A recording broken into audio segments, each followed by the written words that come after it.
اور لوگوں کی زندگیوں کی موت اور زندگی کی ضمانت بھی وزیر اعظم دیتے ہیں. یہ صرف اور صرف اپنی پروجیکشن اور اپنی جو کیا کہیں جو بڑکے ہیں وہ مارتے ہیں. اور اس ٹویٹ کے اندر جو نسیم شاہ کا ٹویٹ تھا، کیا ایسی قیامت تھی؟ کیا ملکہ برطانیہ جیسا پروٹوکول نہیں تھا؟ کیا ہمارے ہی پیسوں پہ ہمیں ہی ہاتھ ہلا کر خالی کرسیوں کو دکھایا نہیں جا رہا تھا؟ تو کی جانے پولیے منجے انار کلیدیاں شانہ محسن نقوی اور مریم نواز، انہیں کیا پتا کرکٹ کیا چیز ہے، گراؤنڈ کیا چیز ہے، وکٹ کیا چیز ہے، جو معائنہ کرنا ہے وہ کیا چیز ہے. اور پھر اگلی بات، پہلے کرکٹ ٹورنامنٹ دیکھے ہم نے کہ بغیر تماشائیوں کے خالی سٹیڈیم میں کھیلے جائیں گے، اس لیے نہیں کہ پٹرول کی بچت ہے. یہ جھوٹ ہے ناظرین. پٹرول کی بچت کیسے؟ تماشائیوں نے تو اپنی مدد آپ آنا تھا، کسی نے موٹر سائیکل پہ آنا تھا، کسی نے گاڑی پہ آنا تھا، کسی نے لفٹ پہ آنا تھا، وہ ادھر نہیں آئیں گے تو کہیں اور چلے جائیں گے، صرف اور صرف اس لیے کہ کرکٹ کے اندر عمران خان کے حق میں، ایران کے حق میں نعرے لگیں گے، موجودہ فارم 47 کے خلاف نعرے لگیں گے. وہ خبریں پھر عالمی میڈیا میں جائیں گی اور پاکستان کی بدنامی ہوگی. پتہ ہی نہیں چلے گا کون نعرے لگا رہا ہے، کس کس کو پکڑیں گے، کس کس کو ماریں گے.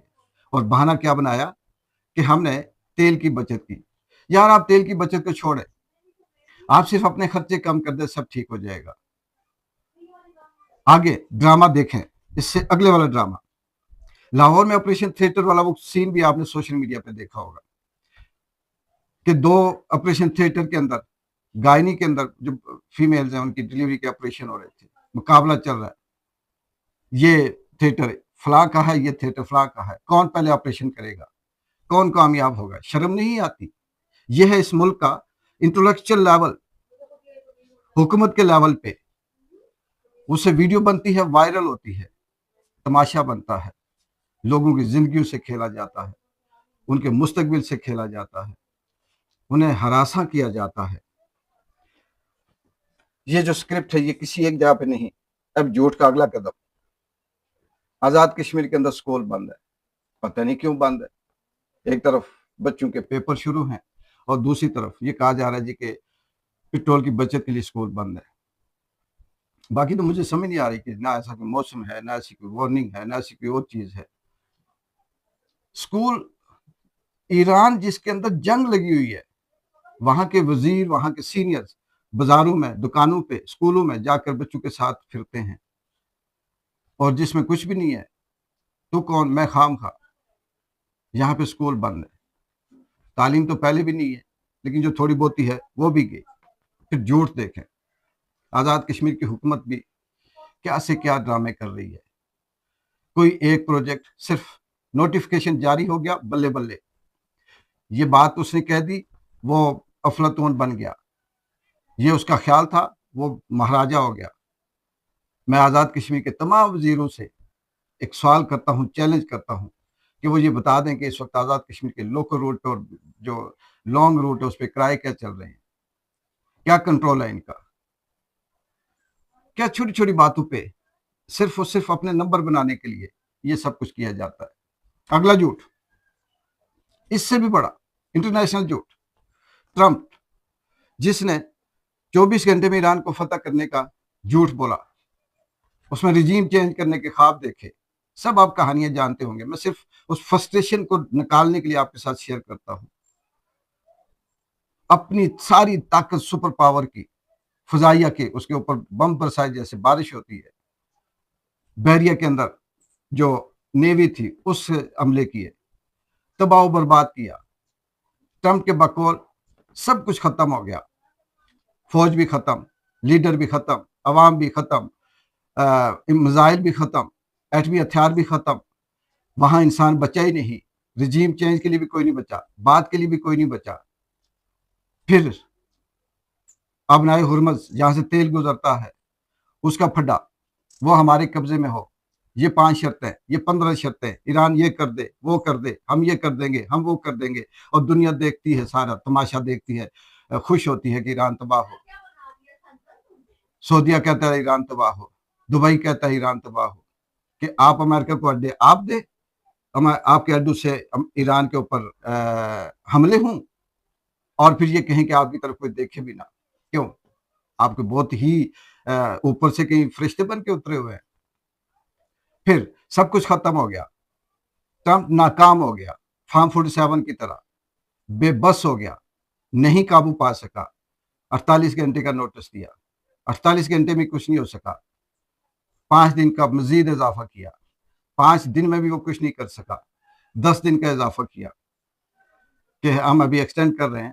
اور یہ جو اضافے ہیں یہ ہے کہ جی ایران کے جو تیل کے ٹھکانے ہیں, آئل کے, ان کے اوپر حملہ نہیں کیا جائے گا. بجلی کے جو یونٹ ہیں, جو گریڈ اسٹیشن ہیں, ان پہ حملہ نہیں کیا جائے گا.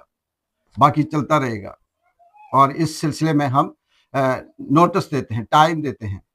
ایران کہتا ہے ٹھیک ہے دیتے رہو, آپ ہمارے جس چیز کو نقصان کریں گے, ہمارا بجلی گھر تباہ کریں گے, ہم آپ کے اتحادیوں کی بجلی گھر تباہ کریں گے.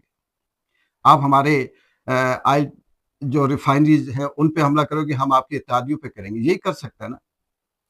ٹرمپ صاحب کہہ رہے ہیں کہ جی ہم نے اپنے میرین بھیج دیے, زمینی فوج آئے گی, وہ حملہ کرے گی, وہ ایران کو شکست دے گی. شاید کہ جس طرح سے عدلی کے پاس خبر غلط جاتی ہے, جس طرح سے پاکستان کے اندر سب صحیح ہے کا رٹ لگایا جاتا ہے ٹی وی پہ بیٹھ کے. یہاں جو بھی آتا ہے, صافی آتا ہے, سیاستدان آتا ہے, مولانا صاحب آتے ہیں, ڈاکٹر صاحب آتے ہیں, وکیل صاحب آتے ہیں, جو چن چن کر ٹی وی پہ بٹھائے جاتے ہیں, دودھ اور شہد کی نعریں بائی جاتی ہیں. ایک کہتا ہے جی تاریخ میں شہباز شریف جیسا کامیاب کوئی حکمران نہیں رہا. دوسرا کہتا ہے فلاں سب سے بہادر ہے. تیسرا کہتا ہے فلاں کی پالیسی ایسی ہے. جن کو کھانے کا پتہ نہیں ہے, وہ بولنے کا پتہ نہیں ہے, وہ اس ملک کے اندر یہ کہہ رہے ہیں جی کہ ہم نے تاریخ کے اندر کامیاب پالیسی چلائی. اسی طرح سے انٹرنیشنل لیول پہ ٹرمپ کو بھی یہی غلط خبر فیڈ کی جاتی ہے کہ جی ایران تباہ ہو گیا, برباد ہو گیا. وہ ایران کی فوج کو گنتے ہیں.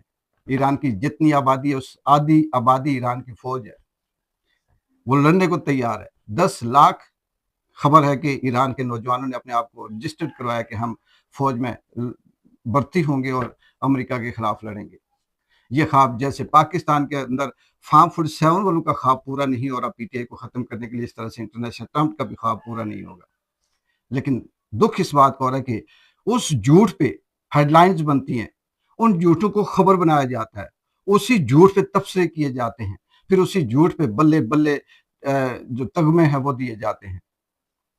پاکستان کے اندر سہیل افریدی جو عمران خان کی رہائی کی کوئی موومنٹ چلا رہا تھا, یہ چلانے کی کوشش کر رہا ہے, کتنا مجبور کر کے رکھا ہوا ہے. عمران رہائی فورس نہیں, یہ نام ٹھیک نہیں ہے. عمران رہائی امن فورس, یہ نام ٹھیک نہیں ہے, وہ ٹھیک نہیں ہے. یہ رجسٹریشن, وہ رجسٹریشن, یہ سب کے سب سہیل افریدی کی غلطی نہیں ہے. یہ ٹائم گین ہے سارا. اس لیے غلطی نہیں ہے کہ پاکستان سارے کا سارا عمران خان کی حمایت میں نکلنے کو تیار ہے. اس میں کون سے دستخط کی ضرورت ہے, کون سے حلف کی ضرورت ہے؟ حلف نہ بھی ہو, جس نے مرنا ہے وہ مرے گا, جس نے بچنا ہے بھاگنا ہے وہ بھاگے گا. صرف ٹائم گین کرنا ہے. لیکن اس طرح سے بے بس اور مجبور کیا ہوا ہے کہ عمران خان کو رہا نہیں کرنا, عمران خان کے وکلا کو ان کی وکالت پہ دستخط نہیں عمران خان کے کروانے دینے, عمران خان کو یہیں بند رکھنا ہے, آہستہ آہستہ سب کچھ کرنا ہے, صرف اس لیے کہ عمران خان نکلے گا تو پھر ہماری وہ جو آنیاں جانیاں ہیں, وہ جو جھوٹ ہے, وہ جو پروٹوکول ہے, وہ سب کا سب ختم ہو جائے گا. منہ سے لفظ نکالتے ہیں, 10,000 قسم کے ایکٹ لگا کر بند کر دیے جاتے ہیں. کسی کا کانٹریکٹ ختم, کسی کے یہ اٹھایا جاتا ہے, کسی کی کوئی پابندی, کسی کی رزق ختم, کسی کی زندگی ختم, یہ سب ختم ہو جاتا ہے. اس وقت پاکستان کی جو رجیم ہے, اس کا مکمل سکرپٹ یہ ہے کہ عمران خان کو جیل سے زندہ واپس نہیں نکالا جائے گا. لیکن دوسری طرف یہ بھی اللہ کا حکم ہے کہ جو اس پہ یقین رکھتا ہے, جو اس پہ ایمان لاتا ہے, جس کا عقیدہ مضبوط ہوتا ہے, اللہ تعالیٰ اس کی مدد بھی کرتے ہیں. دیکھتے ہیں کہ یہ جو جھوٹ کا پوری دنیا کے اندر اس وقت ایک کوہرام مچا ہوا ہے جھوٹ کا. خلیجی ممالک جھوٹ بولتے ہیں, اسلامی ممالک جھوٹ بولتے ہیں, یہودی جھوٹ بولتے ہیں. صرف اور صرف عام آدمی, امریکہ کے اندر بھی جو صحافی ہیں, جو عام آدمی ہیں, جو کئی اپنی رائے دیتے ہیں, وہ بھی یہ کہتے ہیں کہ ٹرمپ کی بات سمجھ ہی نہیں آتی. ہر 10 منٹ کے بعد اس کا بیان چینج. جس طرح سے ہمارے پاکستان کے اندر ایران اور امریکہ کے درمیان ثالثی کا کردار ادا کرنے چلے. بات تو اچھی ہے, لیکن کریکٹر ہوتا ہے تو ثالثی ہوتی ہے نا, کوئی لیول ہوتا ہے تو ثالثی ہوتی ہے. ایسے ہی بس بیچ میں کود جائیں، میں یہ کروا دوں گا، میں وہ کروا دوں گا، یہ ثالثی تو نہیں ہے۔ اس جھوٹ کی دنیا میں اللہ تعالیٰ آپ سب کو محفوظ رکھے۔ دیکھتے ہیں کہ آگے مزید کتنے جھوٹ بولے جاتے ہیں۔ اجازت دیں، اللہ حافظ۔